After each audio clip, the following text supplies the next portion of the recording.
the privatization is going on. Yesterday, it was a day of announcement for this privatization in Ethiopia to occur. So, first of all, I want you to tell me what the economic benefits of this process is for the country.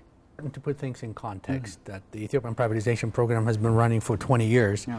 So what made the announcement yesterday different is the magnitude of the size of the enterprises proposed for privatization. I think it's important for people to understand that this has been going on. So now, what are the benefits? Twofold. One is obviously if you privatize big companies like Ethio Telecom, which in numbers is the largest in Africa in terms of number of subscribers, that means you can attract very large global investors who've been angling actually to enter the Ethiopian market. So that means they'll bring in very substantial foreign currency into the country. And then the other thing, the power company, the transportation company, all the other things. The second component of it is hopefully when these companies come in, they bring knowledge, know-how, global expertise. So, because one of the intentions of privatization is to enhance efficiency, operational efficiency.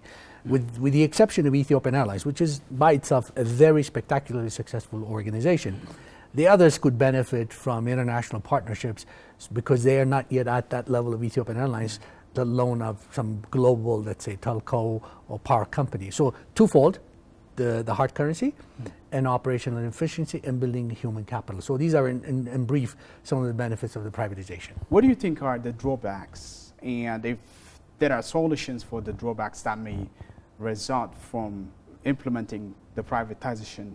In terms of drawback in implementing this privatization, depends on the legal framework, the kind of agreement, the follow-up and so forth that the government do. In addition to that, it also depends on whether liberalization is complementing the privatization or not. Instead of focusing what you call drawbacks, let's start from the benefits and then how do we deliver on the benefit. That might be the better way to answer it. In other words, if we're looking for large sums of inflow of hard currency, and if we're also targeting operational efficiency transformation from these investors, then we got to make sure what you call drawback, we have to make sure we attract the right investors who have the capacity to pay those kinds of money, but also to be able to deliver. If they don't deliver, then the objective of the privatization may not be attained. So you frame it as a drawback, but you can also look at it as a challenge that was not delivering on the promises. That might be the best way to frame it. Attract the right investor. And also just one other point I want to make sure is that this is an excellent opportunity for the Ethiopian government to distribute the wealth of the country by listing these companies in what I call an Addis Ababa stock exchange, in an organized fashion, so that millions of Ethiopians also get a share from this transformation of these organizations, which in the long term would build very significant wealth for the country and for the shareholders. Okay. What are the particular things for the government to see now that these changes are to happen in Ethiopia in relation with the privatization process? What do you think are the next steps that must be taken by the government of Ethiopia?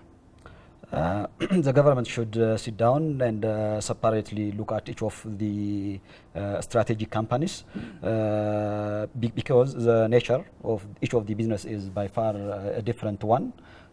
So based on professionals, it should be critically evaluated.